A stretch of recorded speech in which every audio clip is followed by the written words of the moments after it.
Hello everybody, welcome to Idaho Off-Road. Welcome to the channel. I figured this would be a great way to document the build process on this 1995 Toyota 4Runner. Today we're going to be doing a build walk-around, showing all the things that the previous owner did. We're going to identify a couple things that we're going to change, especially right off the bat. There's a couple things I want to do. Some of the long-term goals and plans for this project. All that and more coming up here, so stay tuned. Alrighty, now this is probably the most important part of the build, and that is the front axle. The previous owner was actually kind enough to give me the list of modifications that were done to the 4Runner before he got it. So by the owner before him. And it's no short list either. So we're going to go through this real quick.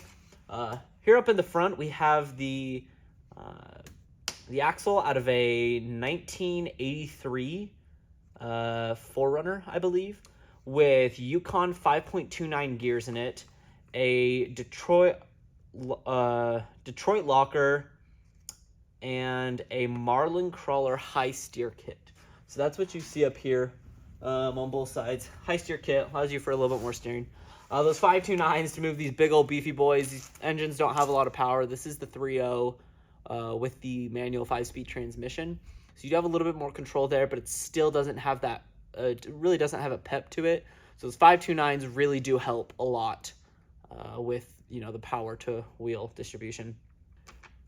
Also up front, we have 12-inch Bilstein 5125s.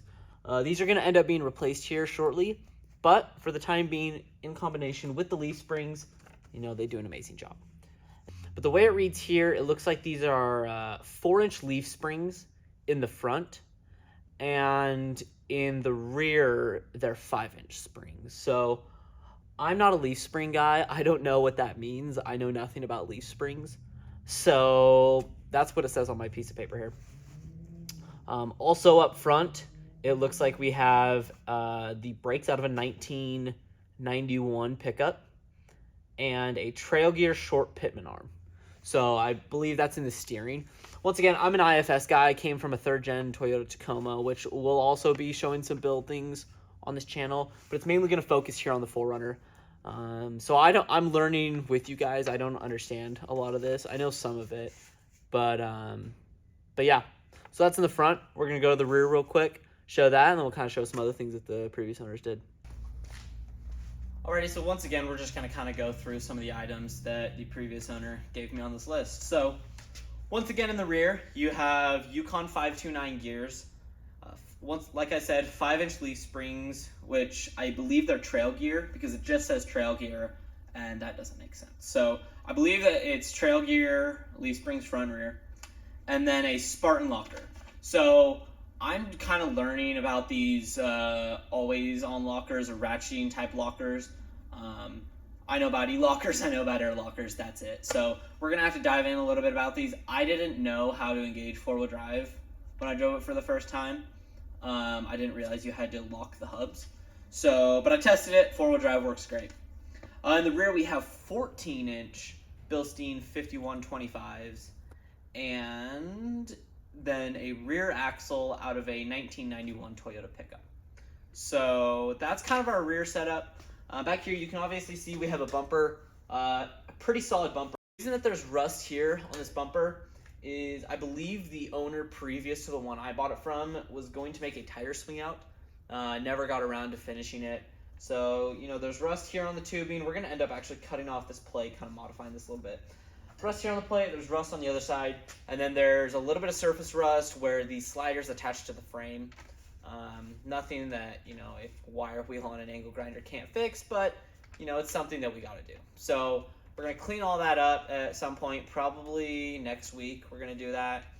And then, we'll just kind of go through. Let me show you some of the cool features on this 4Runner, though. Now, the thing that has always made me love the 2nd-gen Toyota 4Runner is the tailgate, obviously.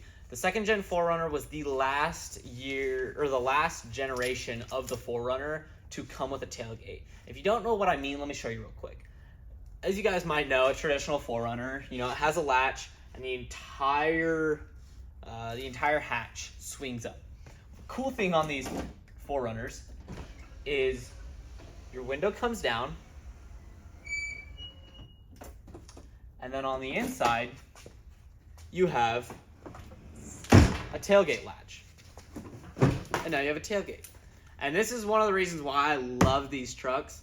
I categorize this as a truck. It's on a truck frame. It has a truck tailgate. It's a truck. So, you know, that's just an added benefit. When I first saw this, I thought it was a 3rd gen 4Runner. My buddies told me, no, actually, you're stupid. It's a 2nd gen. And then I was ecstatic about it. I wanted to get this truck. And here we are. That's a cool feature. I'm going to show you a couple other cool things. Now, this build doesn't have a lot of rust on it as far as body panels go. You can see we have a couple dents there, but there's really nothing on the outside that is rough or beat up, especially for being about a 30-year-old vehicle. Now, its only shortcoming is the interior. The interior is extremely rough.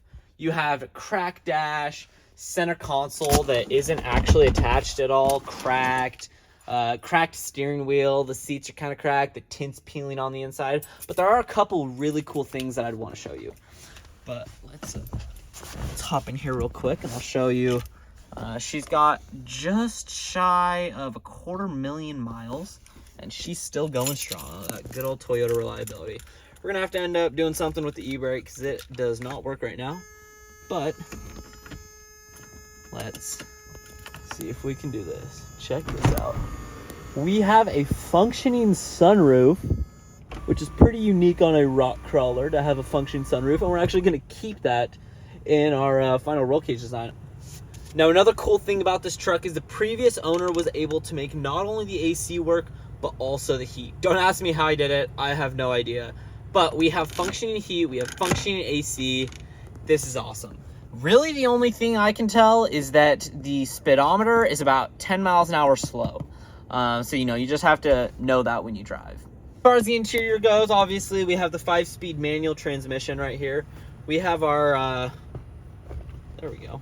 Keep that first. We have our manual transfer case here.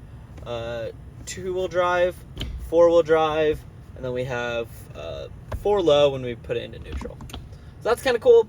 Once again, we have locking hubs, and actually right here is our window adjustment, so we can turn on our window whenever we want to. This truck does need some electrical work done to it.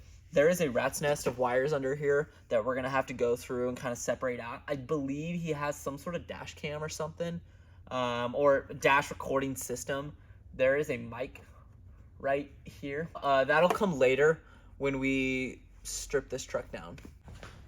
See, there I mentioned stripping the truck down. You might be wondering, wait, what do you mean stripping the truck down? And that's something I forgot to touch on, which is future plans for this truck. So we have this broken down into 3 stages just to help visualize and help keep a steady flow of progress going. So stage 1 is safety. I think this is the biggest stage, and that's why I put it first. And that is 5-point harnesses in the front with the PRP Comp Elite seats and a internal roll cage. And what that's going to do is that's going to protect us while we're out on the trail and add a bit of safety to this old truck. Stage 2 is going to be by far the most fun, but by far the most amount of work. We're going to be creating a custom 4-link in the rear and a custom 3-link in the front. What this is going to do is this is going to give us a lot of travel. We're going to put 18-inch coilovers in the rear and in the front. They might come through the hood, who knows? We're prepared for that. And yeah, this thing's going to have a lot of flex. And then stage 3 is all of the other things. So that's custom metal dash, that's getting all of our lights wired up. I think winch will go under safety. But yeah, radios, we're going to be running a Midland MXT 275 with an aviation headset jack port so that you have that headset on with your mic, and you know, you don't have to mess with it while you're shifting gears, you're on the trail, you have a lot of other things to focus on. You don't also want to be holding your mic. So that's kind of the plan with that. We are going to be stripping out the interior though in order to put in that roll cage, point out all the old dirty carpet. We might be laying down new carpet, we might be spraying it with something. The cool thing is we are going to be keeping the interior look of this truck. So we're going brown seats, we're probably going to paint the roll cage brown or black, and then, you know, obviously we're going to do black 5-point harnesses because that's all you can get from PRP. We're going to get the 2-inch straps just for comfort. And then also the dash is going to be painted brown. The other cool thing we're going to be doing in there is we're going to be doing a quick release steering wheel, solid front axle. You know, they like to kind of wander a little bit, and I want to have something that is a little bit more comfortable to drive with. I have to replace that one anyway. It's cracked. So I figure, you know what, might as well just rip the entire thing out, put in a quick release. Got that little bit of cool factor. Also allows me to be a little bit more confident, maybe driving this to the trailhead, stopping for lunch afterwards with some of the guys, pull my steering wheel. I know that even if someone gets in, they're not gonna be able to do anything. So we might have to be stripping the insides of the doors. The leather on them is cracked. We might be doing sheet metal doors on the inside, also painted brown. We're just trying to keep that interior look, and I think when we're done, it's going to be extremely clean. You're not going to be able to tell from a distance away that this is a highly modified rock crawler. I mean, obviously, it's going to be highly modified, but at least the interior-wise. So, something else cool that we're going to be doing. These 35 KM3s are in absolutely amazing condition. These are 35, 12.5, 15s. I absolutely love them. I have the BF Goodrich KO2s on my 3rd gen Tacoma. And so I think we're honestly just going to run these for as long as we can. I am going to be getting some KMC. It's the Grenade B-Lock. I'll put it on the screen, but I can't remember what the exact model number is. But they offer it in a 15-inch wheel. And, oh, that is a 6-lug. I thought it was a 5-lug. So we're going to have to do a little bit more research on that. We are going to be putting bead-locks on this. I believe we're going to be going 15s unless I can't find a 40-inch tire in a 15-inch wheel, which is most likely the case. So anyway, that's kind of the plans. There might be some other stuff along the way. I don't know. You don't know. Alrighty guys, that's it for today's video. If you liked it, make sure to like and subscribe, and keep an eye out because we're starting work on this 4Runner immediately. We're going to start pulling apart the interior, getting all that old stuff out. I think that actually the interior of the 4Runner has kind of made me a little bit congested and sick. So we're going to try and get rid of as much of that as possible, give it a good clean, and fix a couple issues we have. So thanks for watching. See you on the next one.